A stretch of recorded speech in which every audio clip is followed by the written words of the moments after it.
Salam sejahtera penuh damai dan bahagia pemirsa Dharma TV dimanapun Anda berada.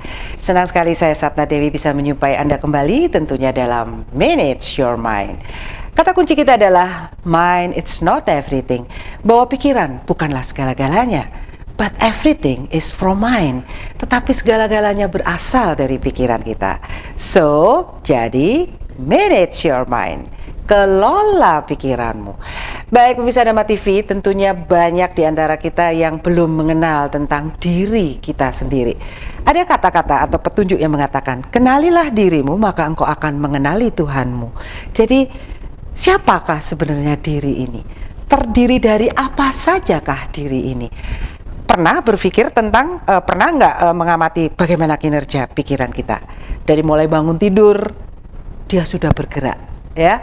Bergerak mau gibah, waduh mau gibah, mau ngerasani atau mau merencanakan sesuatu di pagi hari, pikiran kita sudah mulai bekerja. Di dalam term kita itu disebut sebagai monyet yang lincah atau monyet yang gesit. Nah, ada cara-cara untuk bagaimana mengendalikan si monyet ini dengan doa, ya, memberikan dia mantram atau doa. Maka itulah beberapa ajaran-ajaran agama dan penghayat memberikan melatih pikiran kita untuk fokus dan kemudian memberikan doa atau mantra, ya. Seperti itu kinerja dari pikiran kita. Maka kalau kita mampu untuk mengelola pikiran kita, alhasil hidup kita jauh lebih bahagia. Baik pemirsa Dharma TV, ada beberapa hal yang dibahas di Manage Your Mind, dan kali ini kita akan mengusung suatu tema, yaitu kejujuran, prinsip dasar dari keluhuran. Baik, yang akan menjadi tamu kita, beliau yang luar biasa sudah ada di sini. Kita kenalan dulu yuk. Beliau adalah teman lama saya, Bapak M. Jayusman. Apa kabar? Ya, selamat ketemu lagi. Dan saya sangat bangga sekali bisa berada di Dharma TV ini. Iya. Puji Tuhan, haleluya, Om Swastiastu, salam sejahtera, rahayu, salam waras. Semangat namo pagi. Budaya. Oke, namo budaya. Semangat pagi. Masih yang bengi pagi terus. Pagi terus, semangat ya, matahari terbit. Iya Pak Jayusman, ini dulu dari Dinas Pariwisata Kabupaten ya. Pensiun. Betul. Sudah? Nah, sudah purna tugas. Masih muda kok sudah purna tugas loh ya? Ya, karena usia. Usia berapa sih? Baru 60. Oh, baru. Oh, iya, baru 69 tuh kalau katanya UNESCO apa UNICEF ya? 70. Oh 70 ya, itu ya, masih pemuda-pemudi kok. Iya, ternyata kita masih bisa aktif ya, betul. Sehat, aktif, kreatif, inovatif dan inspiratif katanya. Baik, yang kedua tamu kita adalah Mas Edi Setiawan, tak celuk Mas saya gitu, Edi Nom, umurnya kira-kira 27 ini. 27. Dari Kota Batu, bener? Apa kabar Mas Edi? Baik, terima kasih. Selamat sore. Selamat sore, selamat malam. Om Swastiastu, namo budayo, salam sejahtera, salam kebajikan, rahayu sagung dumati, salam waras. Oh, salam waras, Pak. Lek gak waras itu berarti rada kurang waras maksudnya. Ya, kurang sak strip jadi narik malam. Kurang sak sendok kon jarene. Kurang sak sendok jarene. Oke. Baik Pak Jayusman, senang sekali bisa ketemu di sini ya, dan ternyata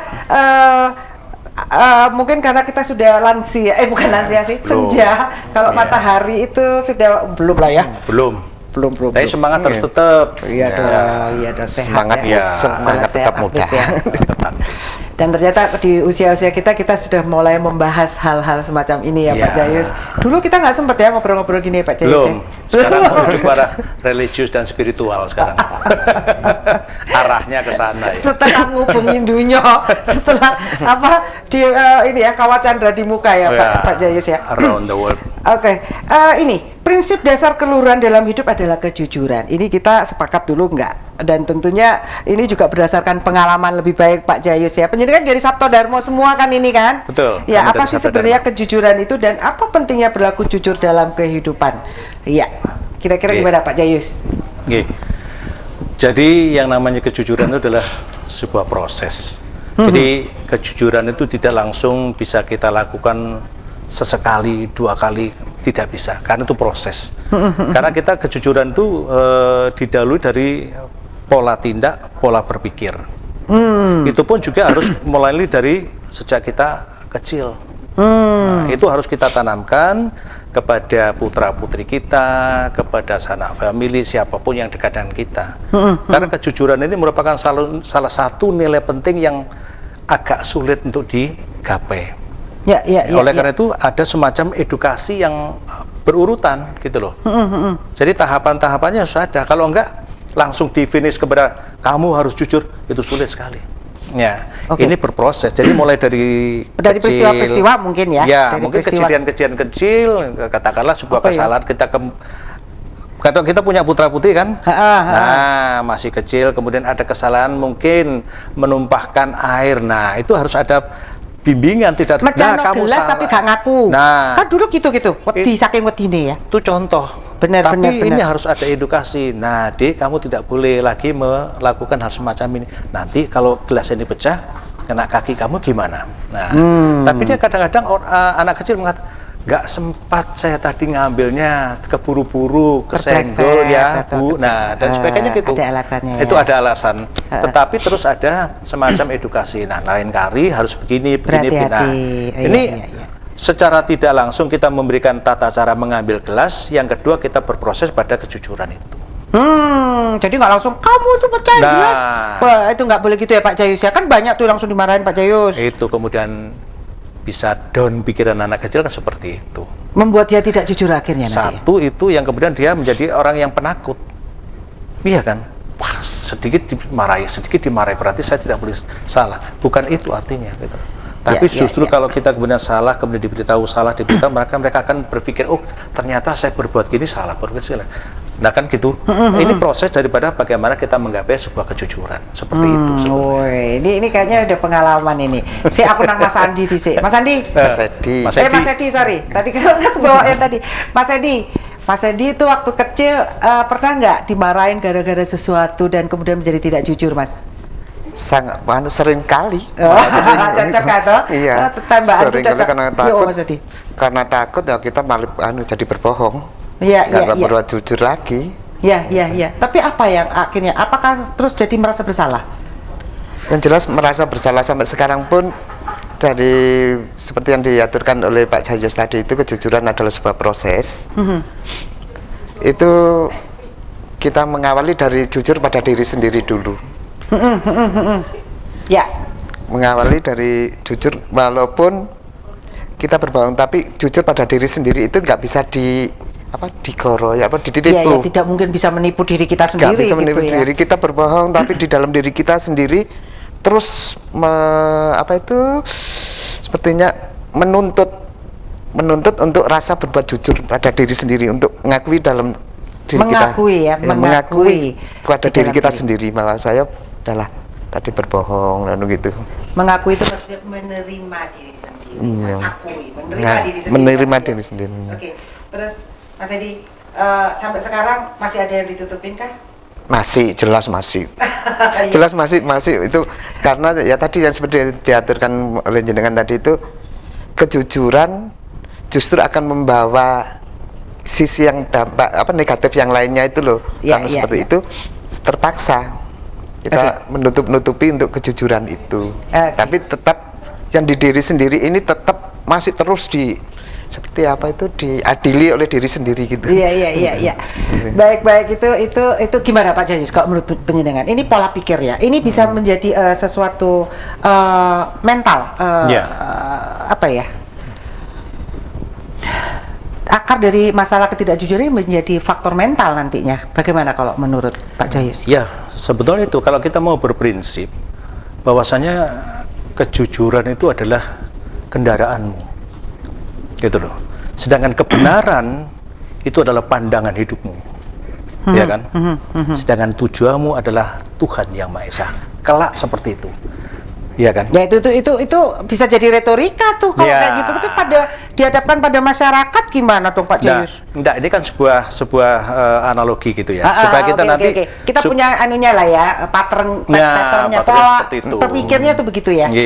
Nah, sedangkan kejujuran sendiri itu kalau di kami di ajaran Sabta Dharma sendiri itu akan muncul ya tuh ketika kita melakukan yang namanya sembahyang atau sujud itu sendiri.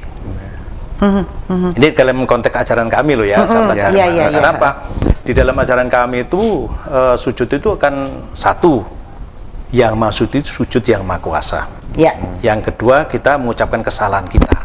Ya, yang ketiga kita bertobat untuk tidak mengulangi perbuatan itu. Nah, pada saat proses kita melaksanakan mengucapkan kesalahan itu di dalam ajaran Sabta Dharma itu seolah-olah kita diingatkan dan itu muncul dalam buah pikiran. Itu pada usia 5 tahun sampai kemudian saat ini kita berada itu ditunjukkan. Ini semua bukan karena kemampuan manusia Sabta Dharma, tapi kuasa ilahi, kuasa Tuhan gitu. Kebenaran yang sejati. Iya, dan kita ditunjukkan, loh itu lo salahmu. Dan oleh karena itu, proses kejujuran itu di situ yang saya sampaikan. Nah, sehingga ketika kita melakukan kesalahan lagi, oh tidak akan mungkin. Karena apa? Ketika kita tidak jujur, kita sudah akan diberikan sebuah finalisasi. Artinya apa? Karmane kenek. Oke. Dan Gitu itu kegelisahan ya, bisa jadi ya. Bisa berupa Ketidaktenangan kegelisahan. Nah, tapi ada juga memang yang namanya ketidakjujuran itu sama dalam konteks Jawa itu mengatakan duro ning sembodo itu tadi. Goro tapi untuk sebuah kebaikan. Ada juga loh ketidakjujuran semacam itu. Tapi untuk sebuah kebaikan. Nah, ini yang saya mau tanya nih. Pertanyaan berikutnya soalnya. Iya, apakah berbohong sedikit meskipun sedikit itu diperbolehkan? Bahkan ada yang mengatakan berbohong untuk kebaikan itu diperbolehkan, Pak Jayus. Saya pikir kalau menurut subjektivitas saya boleh-boleh saja, asalkan untuk kebaikan loh, bukan untuk ketidakbaikan. Gitu Tapi loh. baik itu belum tentu benar loh, Pak. Betul, baik itu belum tentu benar, tapi minimal 90% bisa mengarah kepada kebenaran kan? Baik dan benar belum tentu manfaat loh, Pak. Tapi bisa bermanfaat ketika itu bisa artinya untuk orang lain, untuk diri kita sendiri. Oke, itu masih ego dong. Boleh kita kan ego, tapi ego itu juga masih dipentingkan, diperlukan oleh seseorang. Dengan egosentris itu sebenarnya mereka memiliki pendirian sebetulnya. Mental spiritualnya bisa kuat di situ. Oke, kalau untuk penyelamatan diri sendiri, Oh itu safety-nya boleh. penyelamatan diri Contoh sendiri. sekarang. Ya, contoh-contoh aja deh. Kita kemudian jangan dulu. Oke. Seru deh Seru. ngobrol nih seru nih. Baik pemirsa Dharma TV, pengen tahu bagaimana menyelamatkan diri sendiri tapi benar. Jangan kemana-mana, kita akan bahas setelah satu ini.